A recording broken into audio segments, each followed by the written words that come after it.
నమస్కారం. ఆసిఫాబాద్ జిల్లా సమగ్ర నివేదికకు స్వాగతం. జిల్లాలో ఇటీవల జరిగిన ముఖ్యమైన సంఘటనలు, జిల్లాలోని వివిధ పరిస్థితులు, అభివృద్ది కార్యక్రమాలపై మా ఆసిఫాబాద్ జిల్లా విలేకరి జి. మహేష్ అందిస్తున్న నివేదిక విందాం. ప్రభుత్వ నిబంధనల మేరకు ఆసిఫాబాద్ జిల్లాలో మహిళా శిశు సంక్షేమ శాఖ ఆధ్వర్యంలో సెప్టెంబర్ 1వ తేదీ నుంచి అంగన్వాడీ కేంద్రాల్లో పోషణ మాసం అమలు చేస్తున్నారు. దీనిలో భాగంగా అంగన్వాడీ కేంద్రాల్లో నమోదైన చిన్నారులకు, మహిళలకు రక్తహీనత లేకుండా చూడడంతో పాటు అవసరమైన పౌష్టికాహారం అందిస్తున్నారు.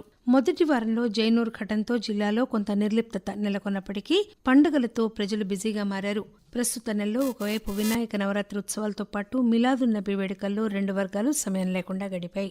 ఇదే సందర్భంలో చాకలి ఐలమ్మ, కొండా లక్ష్మణ్ బాపూజీ వర్ధంతులతో పాటు విశ్వకర్మ జయంతి వేడుకలతో పాటు ప్రజాపాలన దినోత్సవం కూడా ఘనంగా నిర్వహించారు. రాష్ట్రంలో ప్రభుత్వం మారిన తర్వాత మొట్టమొదటిసారి వచ్చిన సెప్టెంబర్ 17వ తేదీన అధికార పార్టీ రాష్ట్ర వ్యాప్తంగా ప్రజాపాలన దినోత్సవాన్ని నిర్వహించింది.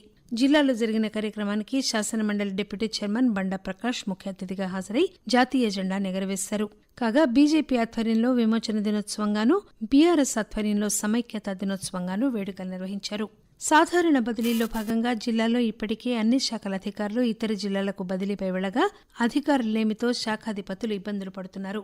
అలాగే జిల్లాలోని ఆసిఫాబాద్, సిర్పూర్ యు మండల కేంద్రాల్లో ఉన్న 2 ఆదర్శ పాఠశాలల నుంచి 17 మంది ఉపాధ్యాయులు ఇతర ప్రాంతాలకు బదిలీపై వెళ్లగా కేవలం 2 మాత్రమే జిల్లా కేంద్రంలోని పాఠశాలకు వచ్చారు. దీంతో 650కి పైగా విద్యార్థులున్న జిల్లా కేంద్రంలోని ఆదర్శ పాఠశాల, కళాశాల విద్యార్థులకు తరగతులు జరగడం లేదు.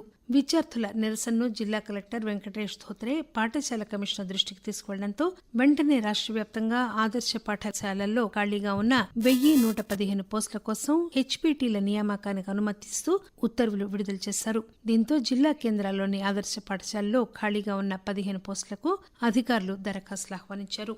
జిల్లాలో సీజనల్ వ్యాధులు పెరిగి ప్రజలు తీవ్ర ఇబ్బందులు పడుతున్నారు. జిల్లా కలెక్టర్ వెంకటేష్ ధోత్రే, జిల్లా వైద్యాధికారి తుకారం భట్ నివారణ చర్యలకు పూనుకున్నారు. ఆయా ప్రాథమిక ఆరోగ్య కేంద్రాల్లో వైద్య అధికారుల నియామకంపై దృష్టి సారించారు. దీనిలో భాగంగా ప్రధానమంత్రి జన్మన్ యోజనలో భాగంగా జాతీయ ఆరోగ్య పథకం ఆధ్వర్యంలో 8 మంది ప్రత్యేక వైద్య నిపుణుల నియామకం కోసం దరఖాస్తులు స్వీకరించడంతో పాటు వారికి నియామక పత్రాలిచ్చారు. నూతన వైద్యుల నియామకం వల్ల గ్రామీణ ప్రాంతాల్లో వైద్య సేవలు కొంత మెరుగై సీజనల్ వ్యాధులు తగ్గుముఖం పట్టాయి. గ్రామ పంచాయతీల ఆధ్వర్యంలో ఎక్కడికక్కడ శానిటేషన్ పనులు చేసేలాగా ప్రత్యేక చర్యలు చేపట్టారు. రాష్ట్ర ప్రభుత్వం స్థానిక సంస్థల ఎన్నికలకు సిద్దమవుతున్న వేళ రాష్ట్ర ఎన్నికల కమిషన్ ఆదేశాలతో జిల్లాలో ముసాయిదా ఓటర్ జాబితాను అధికారులు సిద్దం చేశారు.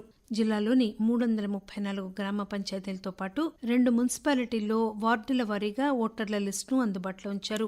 ప్రజలు దాన్ని పరిశీలించి ఎక్కడైనా ఇబ్బందులు తలెత్తితే సంబంధిత అధికారులకు తెలియచేసి సవరణ చేసేలాగా చూడాలని వివరించారు. ఆసిఫాబాద్ జిల్లాలోని జైనూర్లో రాఖీ పౌర్ణమి నాడు ఆదివాసీ మహిళపై మైనారిటీ యువకుడు అత్యాచారం చేసి హత్యా ప్రయత్నం చేయగా దాన్ని నిరసిస్తూ ఆదివాసీ సంఘాలు సెప్టెంబర్ 4వ తేదీన జైనూర్ బంద్కు పిలుపునిచ్చాయి. 12 రోజుల పాటు ఆసిఫాబాద్ నుండి జైనూర్ మీదుగా ఆదిలాబాద్ వెళ్లే బస్సులను కూడా రద్దు చేశారు. ఈ గొడవ రాష్ట్ర వ్యాప్తంగా ప్రకంపనలు సృష్టించడంతో అడిషనల్ డీజీ మహేష్ భాగవత్ 2 రోజుల పాటు జైనూర్లో మకాం వేసి అల్లర్లు సద్దుమణిగేలాగా చేశారు. ప్రధానమంత్రి నరేంద్ర మోదీ జన్మదినోత్సవాన్ని పురస్కరించుకుని బీజేపీ శ్రేణులు జిల్లా వ్యాప్తంగా నిర్వహిస్తున్న సేవా పఖ్వాడా గాంధీ జయంతి వరకు కొనసాగేలాగా పటిష్ట చర్యలు తీసుకున్నారు. గత నెలతో పోలిస్తే ప్రస్తుత నెలలో మొదటి వారంలో మినహా పెద్దగా వర్షాలు కురవలేదు. జిల్లాలో ఎక్కువ విస్తీర్ణంలో పత్తి సాగు చేస్తున్న రైతులకు ఇది ఎంతగానో కలిసొచ్చింది. వర్షాలు తగ్గడంతో పత్తి ఏపుగా పెరుగుతోంది. వాతావరణం ప్రస్తుత నెలలో ఉన్నట్లే కొనసాగినట్లయితే పత్తి దిగుబడి కూడా పెరుగుతుందని రైతులు ఆనందం వ్యక్తం చేస్తున్నారు. ప్రధానమంత్రి విశ్వకర్మ పథకంలో భాగంగా జిల్లాలో టైలర్, బార్బర్, భవన నిర్మాణ మేస్త్రీలుగా శిక్షణ పూర్తయిన వారికి కిట్లు అందించడంతో పాటు బ్యాంకుల ద్వారా రుణ సదుపాయం కల్పిస్తున్నారు. శిక్షణ సమయంలో ప్రభుత్వం నుంచి అందజేసే స్టైఫండ్ కోసం జిల్లాలో 2196 దరఖాస్తులందాయి. శిక్షణ కోసం ఎంపికైన అభ్యర్థులకు ఆసిఫాబాద్, కాగజ్ నగర్ లో శిక్షణ ఇచ్చేందుకు చర్యలు తీసుకుంటున్నారు. ఈ పథకంతో ఆయా వృత్తుల్లో ఉన్న వారికి నైపుణ్యత పెరిగే అవకాశం ఉంది. శిక్షణ సమయంలో వారికి కొంత మొత్తాన్ని ఉపకార వేతనంగా కూడా చెల్లించనున్నారు. ఇది ఆసిఫాబాద్ జిల్లా సమగ్ర నివేదిక. మరో జిల్లా నివేదికతో మరోసారి కలుసుకుందాం. అంతవరకు సెలవు. నమస్కారం.